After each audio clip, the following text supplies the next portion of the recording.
Greetings sailors and welcome back to World of Warships, and as kind of promised, a carrier game from Andy CX. It's the Ryujo. It's a double carrier game at tier 6, which is not going to be particularly fun for the rest of the surface ships, and all in all I think this is going to be quite a difficult one to narrate just because it's a carrier game. There's a reason you don't see that many CV replays. Hell, just the fact that I'm doing a CV replay, it's probably going to result in fewer people watching the video and more people disliking the video, and that's just the state of things with CVs since forever. Basically, they've always been kind of the indirect fire class in World of Warships, but the CV rework only really changed one of the fundamental problems, or at least as far as wargaming saw it, and they were kind of right in that it made CVs a lot more accessible to a lot more people. It removed that really high skill cap from playing CVs, and some people were sorry to see the old RTS style go because it had a much bigger potential to have an impact on a match if you were a skilled player. But it also ended up with those skilled carrier players having an utterly outsized influence on how things were going. So it's kind of evened things out in that regard. I think that's been a positive point, even though there are people that wish that the change had never happened. And the other probably big plus is that generally, broadly speaking, carriers don't have that same Alpha Strike hitting power that they used to have, especially when it comes to torpedoes, except of course we then have to throw some caveats in there because destroyers still suffer either way. I mean, destroyers used to be particularly vulnerable to things like torpedo cross drops, particularly if they didn't have a particularly good maneuverability. And destroyers are still vulnerable to torpedoes. They are especially vulnerable to rocket planes.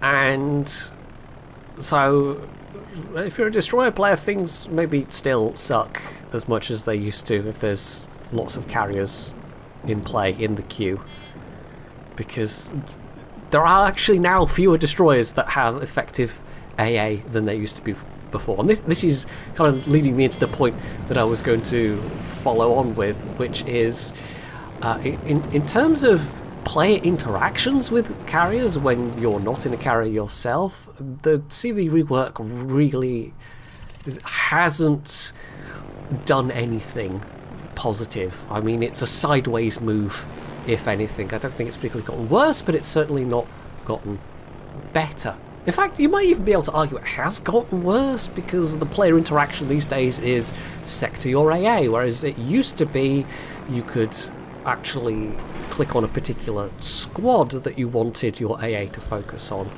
So now it's more of a general increase in AA power, but AA is arguably less effective than it used to be, especially with the changes they made to the various AA skills, and it's not like the recent Captain rework has given any of that back. And of course, from the carrier's point of view, you know, you make the Captain skills really strong or the AA really strong, and then they're just kind of a bit stuck. It's like, what can they do? They can get matches of where, as it used to be, you know, you get an AA Spectre Cleveland or some other strong ship back in the old days, and they were just kind of untouchable. So how do you find that balance? I don't really have an answer to that question, and wargaming hasn't managed to really find an answer to that question either, because what we have at the moment is still kind of unsatisfactory as far as if you're a surface player. You can sector your AA, you can try and dodge, and that's about it. And there are some carriers that are just kind of OP, because I was talking about, you know, mostly it's true that carriers don't have that Alpha Strike anymore, but there are some carriers that do, and obviously, as I was saying, against DDs that is still true. they still can get hurt a lot. And outside of the European destroyers, yeah, this is not really many destroyer lines that are proof against carriers at all.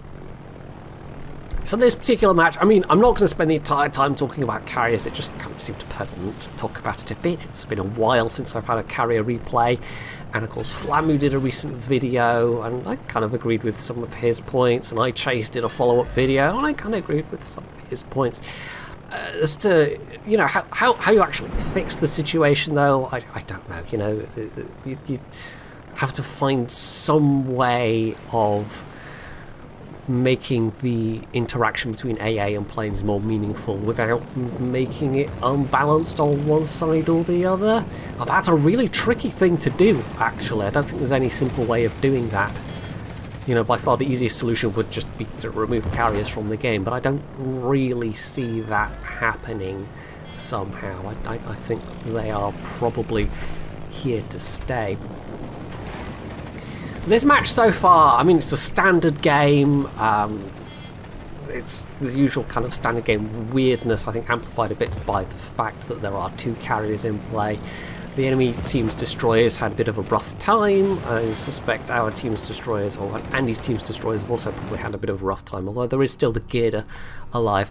But for the moment, Andy's focus very much is on these battleships that are making a push for the friendly cap, because there is really only one allied battleship to stop them who is currently getting the attentions of an enemy Ryujo. So he really does have to absolutely do his best here to weaken these ships and try and help out his allies as much as he can. Although I will say it's not really until later in the match he starts to use his fighters more. I mean, he's popped one here and it is going to get some planes down. But I mean, one of the downsides of how it works with fighters now, not having separate squads that you can direct to places, is it can seriously interrupt and reduce your amount of your ability to do damage if you're just constantly chasing after where the enemy plane is to the enemy planes are to do fighters. So maybe that's a thing they should go and change, is bring back that ability to put fighters up separately rather than have your attack squads have to drop them, because a lot of players just don't bother anymore, and occasionally it's, you know, make or break in terms of like if you're a destroyer, for instance, desperately needing some AA cover. Even just the presence of fighters overhead can deter enemy planes, and it might buy you time, but sometimes that time is all you need to go and then do something that might help win the match. But for now, Andy, having been mean to destroyers early on, is just now being mean to battleships, cycling his planes. I don't think he's had too much in the way of ticking damage. No, 13 torp hits so far. There's 15, only one flood. I have no idea what his captain skills may have been for this, but yeah, it's mostly been the primary damage so far. He's not really had any ticking damage. Although it's not really gone after much with his rocket planes. Japanese carriers, of course, have AP bombs for the most part, so it's pretty much just the rocket planes if you want to try and get fires on things. And they're a bit on the weak side in terms of that, so yeah. In terms of the flooding, it's pretty much just RNG, although there is now a captain skill that can increase your chances of getting flooding when you're a carrier. Also a captain skill that lets you effectively nullify some of the enemy's torpedo belt protection as well. So, you know, that's fun if you're in something that has weak torp belt protection to begin with. So, Citadel hits there, and that's nasty damage because it cannot really be repaired very much, so that's not so good for the Fuso, but, you know, the Fuso's on the enemy team, so we want to get as much damage done here as possible if we're going to save this, because this team's slightly ahead on points, but that's not going to last with all these ships capping. And maybe these battleships were honestly making a mistake here. Maybe they should have just pushed down into the gap, because they could clearly tell that's where at least some of these planes are coming from. And instead, these 3 battleships seem really intent on trying to cap. And with 3 battleships versus 2 carriers, I mean, at this tier, none of these battleships has particularly strong AA, so yeah, I don't really fancy their chances, to be honest. It wasn't a particularly considered a move in the scheme of things, and it's allowing Andy and this Ranger to farm these battleships for damage, essentially. They really could be being more effective here, instead trying to cap when there's 2 carriers in play. Yeah. Now, Andy did actually get spotted there by enemy planes, and he's lost half his health as a result, so I think he's now trying to maneuver into a slightly safer position. But that's what I mean, you know, the carriers don't exactly have a lot of health. These enemy battleships are absolutely misplaying this by trying to cap out. I mean, if nothing else, just these planes buzzing around is also spotting these battleships for allies. You can see the Devonshire there putting some fire in, and the Fuso's probably firing up here as well. So I don't think we can really say, oh, CV's OP here or anything like that. This is more these battleships just absolutely doing the wrong thing. And the fact that it's 3 of the 4 remaining enemy service combatants is, yeah, maybe a bit telling. I don't know. I mean, we've got a pair of the remaining allied ships also at the enemy cap, tangling with Andrea Doria, and looks like there's an enemy carrier there within spotting range as well. So they're also now just getting the full focus of carrier attention, but there's actively ships there for them to fire at, whereas these 3 battleships, not so much. I mean, the Devonshire's staying hidden. They might be able to see the Fuso, but they are stubborn. They are so stubborn, and it's just absolutely costing them any chance they had of maybe winning this match, because in terms of numbers it's really quite close. In terms of points they're fairly close together, in terms of ships left alive they're close together. But they just stubbornly seem fixated on the idea of must cap. It's not like in the time since they started capping they couldn't have sailed down this gap together, taken out the Devonshire, potentially killed Andy when he was in a more vulnerable position. The Ranger hasn't moved all match, although it would have maybe taken a little while to spot them depending on their skills. But yeah, the Fuso would have been the only kind of real tough obstacle to get through. But as it is, it's just a shooting gallery right now. And that's allowing Andy to rack up, I think he's over 100k damage already. He's racking up a fairly nice amount so far. I think it really was the damage score that led Andy to send this in, but it's also just kind of a slightly crazy situation in that it really doesn't need to be like this. This is down to purely some decisions that a couple of enemy players made that they have continued to make, despite it being by this point patently obvious they are not going to win by capping. They are just not. But they're still trying for some reason. I can't really explain this other than these players aren't thinking things through very clearly. But yeah, it is what it is, and so now we come to another difficulty of me having to narrate a CV game in that at this point it's pretty much just the same thing over and over. And there's not much new to say about it at this stage, is there really? The ships trying to take the other side did go down, and they didn't actually take the carrier that was there with them, but they did take that Cavour, so it is just the enemy carriers now, aside from these 2 remaining battleships in the cap. I think the what's that, the König's gone down. So yeah, Andy making a bit of a duff drop there. The Rangers torps are going to get there first if they're going to hit. But on the off chance they didn't hit, I suppose Andy's would have done the job. But that lets him turn around, make another drop on the Fuso, who's now the last ship left in the cap, having not learned any lessons whatsoever. We can see that briefly. The Ranger must have been spotted by air at some point. The fact that they haven't moved at all meant that they were a fairly easy target for those battleships. If they had just come down this passage, if they had just moved forward together, they could have done something here. And instead this has just been the most tremendous damage farm. Not just for the carriers, but I'm sure for the Devonshire and for the Fuso as well.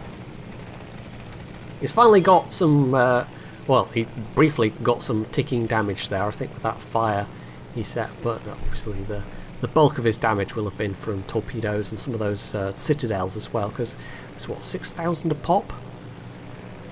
That adds up. 5 citadels is a fairly tasty amount of AP bomb damage right there. The Fuso finally realising that maybe just kind of chilling in the cap is perhaps not the best idea, not the wisest thing they could have done, but by now it's all far too late.